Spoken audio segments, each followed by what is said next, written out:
let's finish up talking about soybean markets.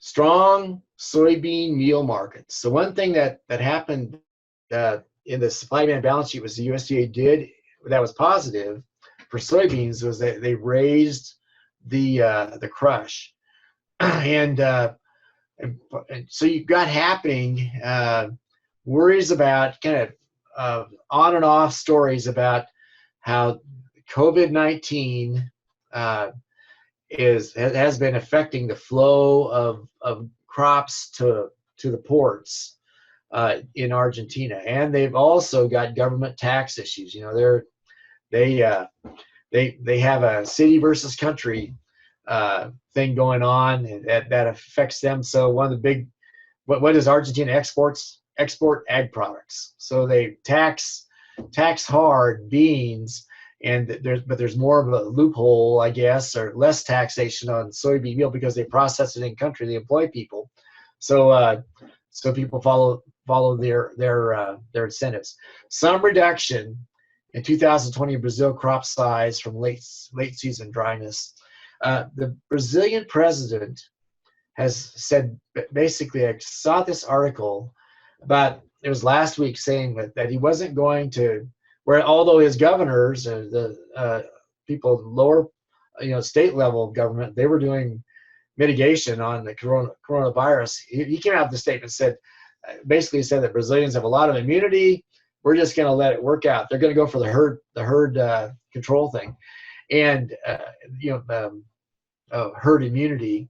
And there's some merit to considering that, but wow, it just seems like they're leaving themselves vulnerable, and that from our perspective, there's some vulnerability there. That, if they're just going to have it come and get it over with. Well, we may look back and wonder if we should have done that too, except for our healthcare system.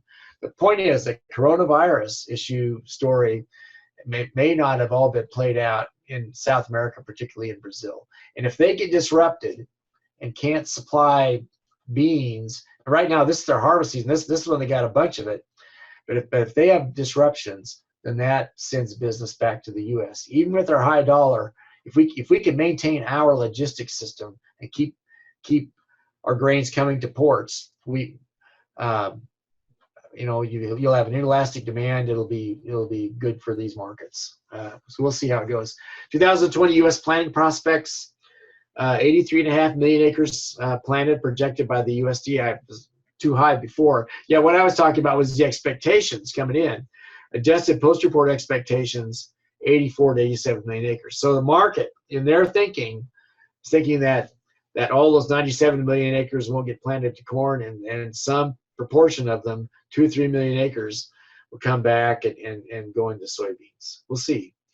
Estimate 2020 production ending stocks if we don't have a crop problem this summer. Soybean production, 4.4 billion bushels, back to where we were 2 or 3 years ago. Ending stocks though knocked down some 300 to 450 million bushels, 7 to 10% stocks. That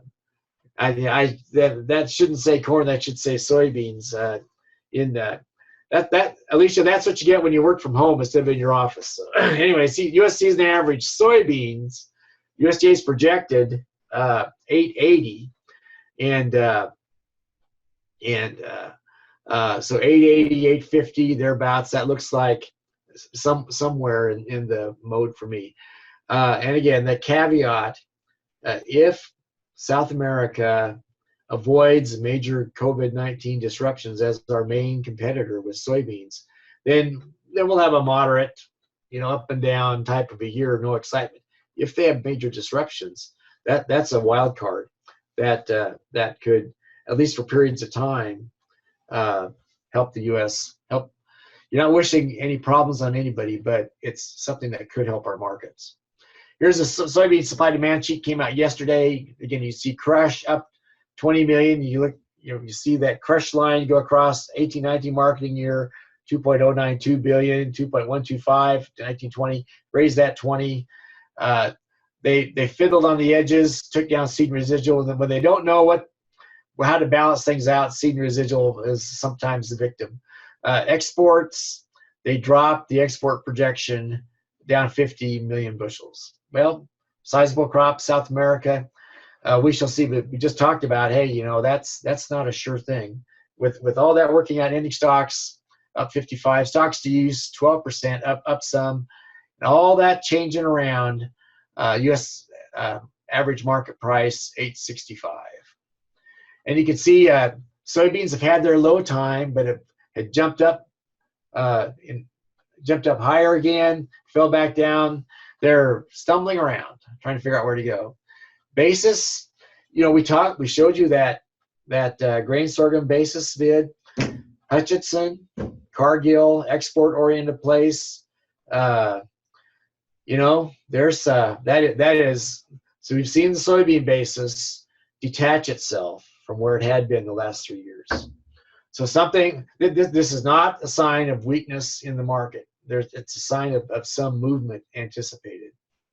And you can see so even with all that, here you've got terminal bids. Atchison 844, highest price in eastern and central Kansas. Out to the west, pardon me. The higher bids are at the processors, Emporia and Wichita, 851, 858. So, you know, we've got soybean processing demands, and they're trying to pull that in, and they're making money selling beans in soybean meal form, and you see it in their prices and their basis bids. And out to the west again, transportation distance from the processors back in the east, and you just, you know, there's some basis bids there over $1. And to finish up then, key soybean supply demand issues for exports. Bearish short term 13.3. I think you remember about beans is South America is having their harvest right now, and they've had this late season drought from the southern areas. It'll chop their amount down some, but total shipments, there's 67% of the USDA's new projection at about 60% of the year complete. So that's quote neutral to positive. Total sales, 60% of the marketing year completes, about 77% of the way there. So that's positive. And you know, when I see those basis bids and I see that percent sale ahead, that it makes it, these major terminals, probably their motivation would be something along the lines of these forward sales to be in position to meet it. It seems that way to me. That's how I intuitively understand it. And then soybean meal exports bullish. Export shipments for the week ending April 2nd, 273. 273 100 metric tons for the week. Total shipments through April 2nd, 6.2 million metric tons. That's half the way to the USDA's projection of 12.2, with about just a little over about 52%. So 51% of the way to the USDA's projection of 52% of the way through the marketing year, and you're running a little bit ahead on the forward shipments and sales.